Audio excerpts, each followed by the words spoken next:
ongoing battle. And this is with every disease. This is with literally every disease. And then also, nobody braces you for the fact that when you are healed, I would say, like, or in remission, you go through a depressing phase after too. I wasn't prepared for that. I'm like, my skin's clear. Why am I so sad right now? Why am I grieving as if someone just died? Hello, my name is Alana. I am born and raised in New York City. I still live in New York.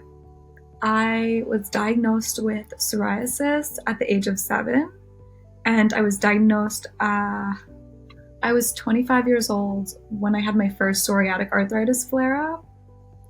That was a fun adventure. I couldn't walk for a week and I was freaking out, super confused, but it happened to my dad at the same age, and he told me, he's like, this is how it starts. So buckle up. I remember being 7 years old, and little by little, like, little spots were popping up on me.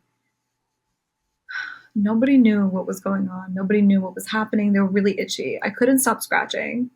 And eventually everything just started becoming like blood stains. And I was a kid. And then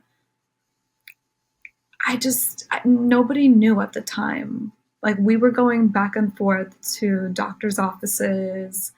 And then I was smart. I thought, okay, the more I pick these little scabs, the more trips I'll have to the nurse's office, and then I'll get out of class. So, 7-year-old me, I lived in the nurse's office. I loved band-aids. So that was fun. But just figuring out what was happening, like, doctors wanted to do biopsies. Back then, that was when in the summertime it would get better. But I just remember little by little, it just started accumulating on my face, my arms, everywhere. Just so randomly. And we tried so many different creams. And then at the age of 9, I went on my first diet. I got put on my first strict anti-inflammatory, holistic diet. And that, it wasn't fun either, because I was reading labels from a very young age, like, what has sugar, what has this, what has that. And, while my brother and sister were eating like Oreos, I was eating the health food store version. But I couldn't eat too many because it had sugar in it, and psoriasis feeds on sugar. That was as far as what my parents knew back then. So even if I was enjoying like a little guilty snack, my mom would be like, that's sugar. Psoriasis feeds on sugar. So from a very young age, I blossomed into an almond girl. But over the years, I learned what works for my body, what doesn't.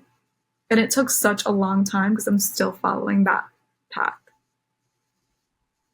But I went through so many different stages of covering up, where when I was in high school, I wore arm socks. Like, middle school up until high school, I was wearing arm socks. I would stack bracelets on bracelets on bracelets up both of my arms to hide them. In the summertime, I always wore high socks with boots. I was always covering up with something. And then I remember my freshman or junior year, no, my freshman or sophomore year in high school, I wore wigs to cover up my scalp psoriasis because it was that bad. Like, even in high school, like, people would say things to me, but I think the worst of the bullying had to be in middle school. That was when, like, some days I couldn't look at myself in the mirror. It was brutal. It was so brutal. For once, I started seeing it go down. I was doing the one in the scalp. It was working. In the middle of the winter, not so much. The following year, I experienced the worst withdrawals. Like, your body goes through such weird withdrawal periods when you use steroids for so long that it becomes messier. The lesions become more painful because your skin is becoming thinner. And there's more to it, like, that I don't know. But I remember the more I would use steroids, the worse the flare-ups would get. So I remember my freshman year of college, I was really stressed out, getting the hang of college. I had a tough major. My skin was on fire. It was on fire. And I was stressed out about school, and then I'm stressing out about my skin, but then I know that psoriasis feeds on stress.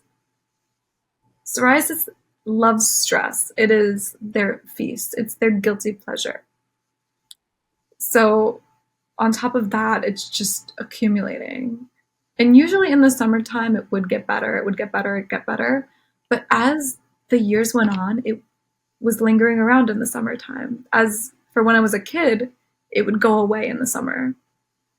So that was another thing I noticed, like becoming more comfortable, wearing less, and all that. And it wasn't until I would say 2018, I was in college, and I just got off a biologic that I was taking because I didn't like the side effects. I was on that biologic from 2016 to winter of 2018.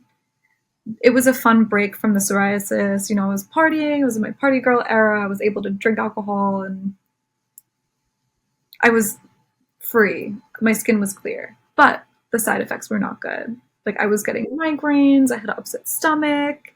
It was a pill I had to take every day. And I made the decision to go off the medication.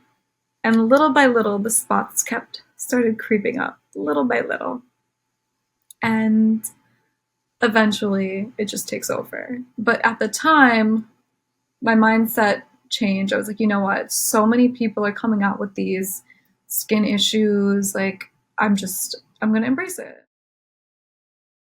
I always ran away from these feelings. I always hid myself. And for the first time, I'm like, all these feelings, I have to share them because now I have people to share it with, and people who are now accepting themselves because they know they're not the only person either. And I just started sharing more and more. And then I had a brand reach out to me after the pandemic asking me to be part of their campaign. And I was like, what? Me? I'm not a model. I'm 5 feet tall. There's nothing model about me. And next thing you know, I participate in the topicals photo shoot, and I had no idea what I was getting myself into. Now, a good amount of time after, my skin is on billboards, they're on buses, they're on the sides of buildings. And I'm like, okay, I did that. Okay. And I was shocked. My family was shocked too because they didn't even know about it. And I'm like, wow, okay, I did that. So now I'm thinking if I could go back in time and show this little picture of me that's still rummaging around Sephora packages, show this to the 7-year-old self of my 7-year-old self who people were calling goth because I had to wear all black to school every day. I just fully embraced the fact that I was an avant-garde 7-year-old, always in black, typical New York child. Show her it's gonna be okay. You're still gonna have this disease, but you get to be here and you're gonna help a lot of people. I think she'd be okay. I went on a I started a holistic path in 2019. And the day I started it, I cut off everything cold turkey, not knowing what I was getting myself into because I went to a dermatology appointment because I wanted cortisone shots. Cortisone shots, the rules and regulations have changed over the years because when I was a kid, they were giving me the injections here, and then I have little dents in my scalp. The dents were much deeper back then, but I think I don't know what's happening, but now it's illegal to do it anywhere near the face. So I have like little dents here. I don't know. But anyway, I went there to the dermatologist for that exact reason. And they were like, it's illegal to do that. So they started handing me pamphlets, and I'm like, I don't like the side effects. I'm scared to go back on a medication. I don't want to go back on medication. So I left there crying. I had a meltdown outside. And then I'm like, I'm going vegan. Today, I'm going vegan. So that day, I cut everything out cold turkey. I went down to 100 pounds. I was a frail, pale. I was just, no, I didn't know what I was doing. I was just going off of like my own research, buying little anti-inflammatory cookbook books. I wasn't doing it the right way. And this is before COVID started. So this is summer of 2019. I'm just eating salad every day. I'm taking random vegetables, throwing them in a pot with other vegetables, and trying to make things. And mind you, my family is Italian. So my mom would be cooking and she'd be like, strain the meat out. Or I threw a block of cheese in this sauce that's a bolognese sauce, and you're gonna have to strain out the meat, but the cheese is already like, it's in there. So I was just eating vegetables, salad. But then once COVID started, I was so lazy. I'm home. I started loading up on carbs. I was just eating bread and more bread and pasta. And I didn't know what I was doing. I'm like, well, it's not meat. It's not dairy. I should be fine. I gained 15 pounds. So I went from 100 to 115. I'm 5 feet tall. So for me, you see a difference if weight goes up and down. It was a lovely spring day. And it's crazy because it randomly started as I was walking. Now, I walk a lot. I walk everywhere. I'm a New Yorker. I walk, and I keep walking. Randomly, I started feeling a little pain in my knees. And I went to Pilates the day before, and I'm like, I'm sore, whatever. And little by little, the pain started getting worse and worse and worse. And it was Memorial Day weekend. And eventually, I couldn't walk. I was limping. And then eventually, the pain went to my other knee. And I'm like, what is going on? I'm freaking out. We go to a barbecue in a park in Brooklyn, and my friends are wheeling me around on a skateboard because I can't walk. So I'm just there like this. Like my knees are just cramped, my knees are locked. And it hurts so bad, like it's throbbing. And I didn't know what was happening. So I always thought, growing up, I was taught when you feel pain, you just have to work through it. You work through your pain, walk it off, run it off. So the next day, I got a pair of shoes. My mom, she saw these really cute shoes and she sent them to me in the mail. And she's like, I thought these were really cute for you, like they're cute. I'm like, okay, cool. Nice pair of heels. My knees are still throbbing. I'm like, this too shall pass. I go outside, I go for like a little walk around my neighborhood with the heels while my knees are locked.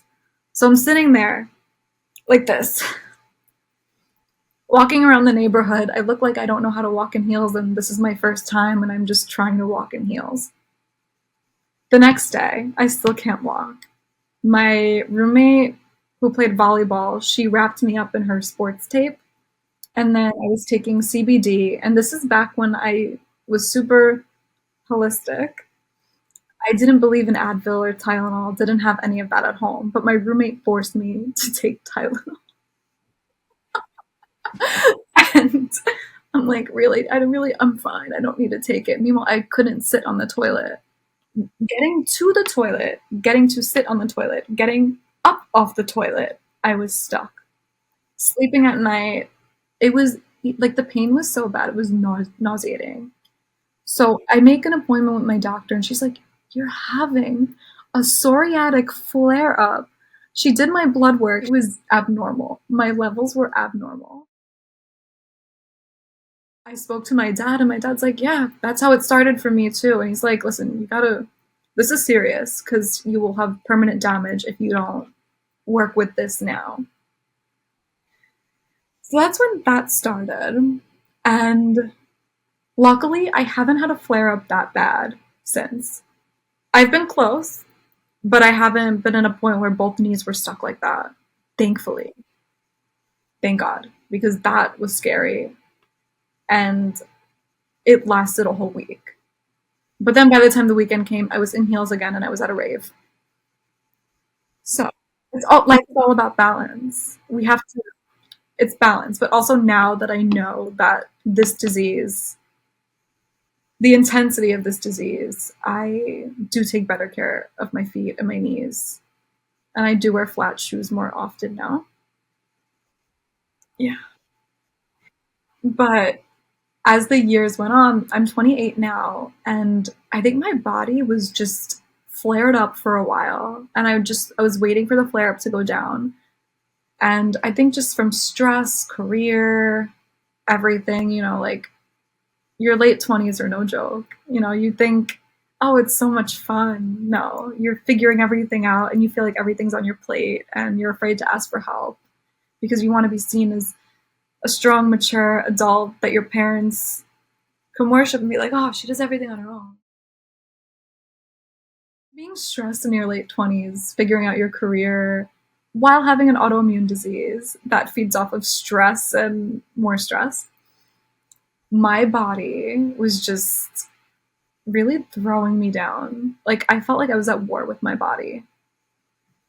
It's just like you get angry a lot of the time at the pain. And it's like I always try to have a good attitude. And I think, like, my whole life having this autoimmune disease, it's made me a funny person. Because some days you just have to laugh. Like, you have to laugh sometimes. You just can't sit in a corner and cry, which I do sometimes. And it's good to cry. Crying is really good for your health. You have to release those, you really do have to release trapped emotions. You can't bottle everything in because then that will be in your joints later on, or a flare up or somewhere, and it will make you bloated. But it does get really hard, and there would be times where I found myself angry, like so much anger. I would be angry at the pain, I would be angry at the inflammation, angry at my lifestyle because I do so much to be healthy. I spend so much time and money making myself do these exercises, doing this, eating that, forcing myself to eat something that doesn't taste good just because it's healthy. And you find yourself still feeling defeated. And I didn't want to get to this point at all. And then my dad told me, he's like, listen, because I wasn't treated until later on, because back then they didn't know what my dad had. He didn't get medicated until his 40s or 50s because nobody knew how to treat psoriatic arthritis. Like, they didn't know what he had. And he said, I have permanent damage because I didn't treat it. He's like, you can treat it. He's like, don't avoid this. And my dad, he suffers with aches and pains, but he takes care of himself. He's very active. He eats healthy, and he lives in he moved to Florida for the warm climate. That helps. It does wonders. But I had to make a decision, and I was avoiding the decision for such a long time because I was scared, because you don't know the long-term side effects of medication. It's scary because, I'm 28. I don't know what the future will bring, but I know in the present, if I could do something that can help myself now, then to just do it. I don't know. And I remember I literally had an intervention. Like, my friend and my boyfriend sat me down. They're like, you are suffering so bad right now. You have to do something. And I've just been so avoidant, pushing things away, blah, blah, blah. And eventually I did it. I went on the medication and I feel a lot better. It feels good to have lived a winter because I started the medication in October. And to go through a full winter where I'm not on fire every day, where my skin doesn't feel like sandpaper and I'm itching and bleeding and there's a mess everywhere I go of flakes and skin and my joints just crumbling up on me.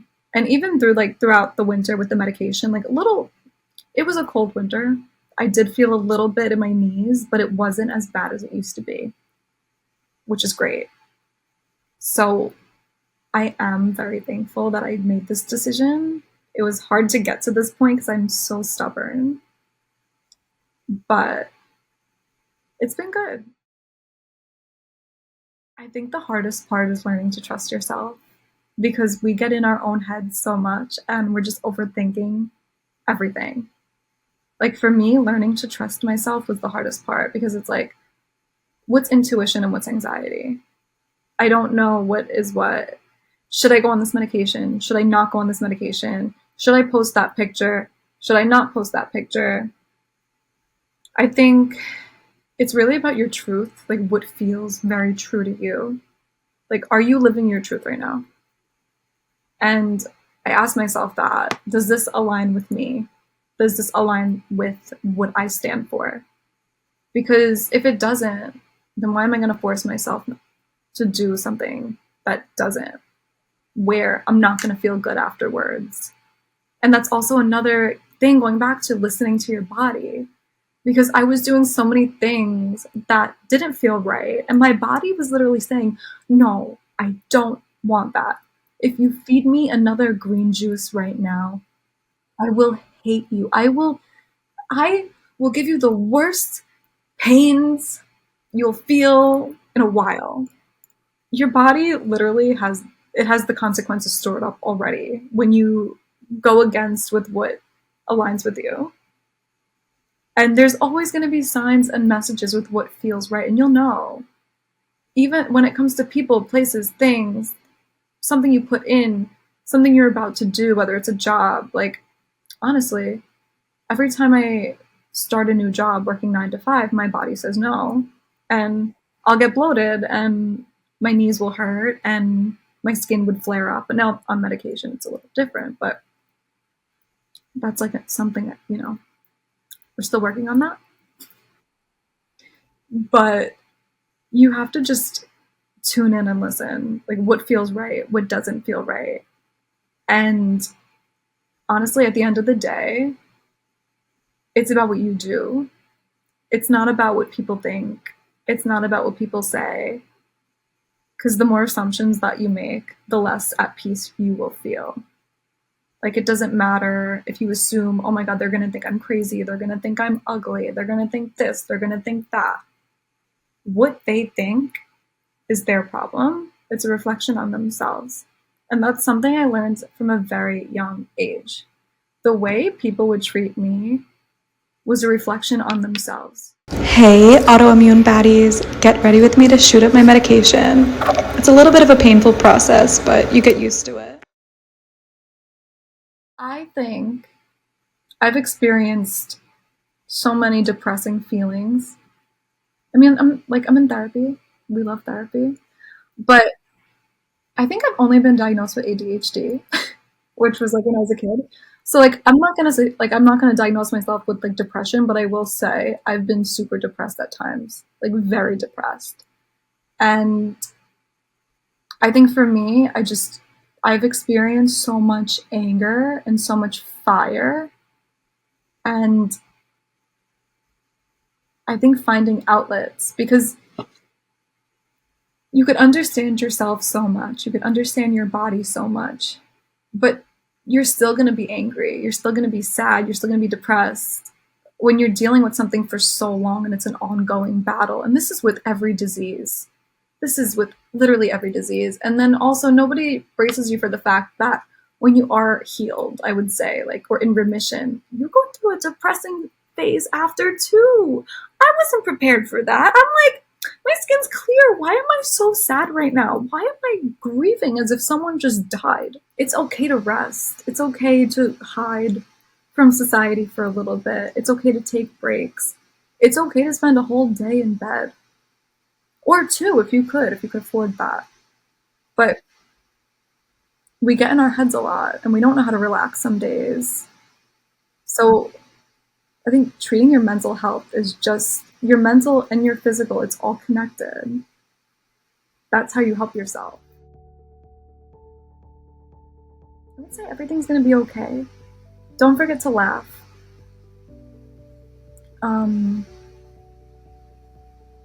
Don't forget to make time to laugh, because life doesn't have to be serious. Nothing in life has to be that serious, even though it is. Like, listen, disease is very serious, but because we're stuck on that idea that, oh my God, this is so serious, I have to do this, I have to do that. Breathe. For once, just don't take anything seriously. Take it seriously tomorrow or in like a few hours from now. But right now, live on the edge a little bit. Have a little fun, because I know sometimes even I can be so strict with myself where I don't allow myself to have fun. And I've been through so many periods of that where like my friends would all be outside and I would just be inside reading a book. And listen, that's great too. Always make time to rest and recover. But don't overdo it. Let yourself have fun. Let yourself be. And it's okay to not take things seriously sometimes, because the more we overthink, the more we stress out, and stress and anxiety, those increased cortisol levels are what feed your disease. So don't forget to have fun. And let loose. Just let your freak flag fly. Let it fly, go have fun. And you could still wear heels. Take care of your joints. I highly suggest CBD oil or ointment, great for the knees. Take your magnesium. It'll be fine. And even if it's not fine, you make the best of it. And don't hoard those emotions. It is so important to cry. Let yourself cry. Let yourself scream. That is what's going to heal you.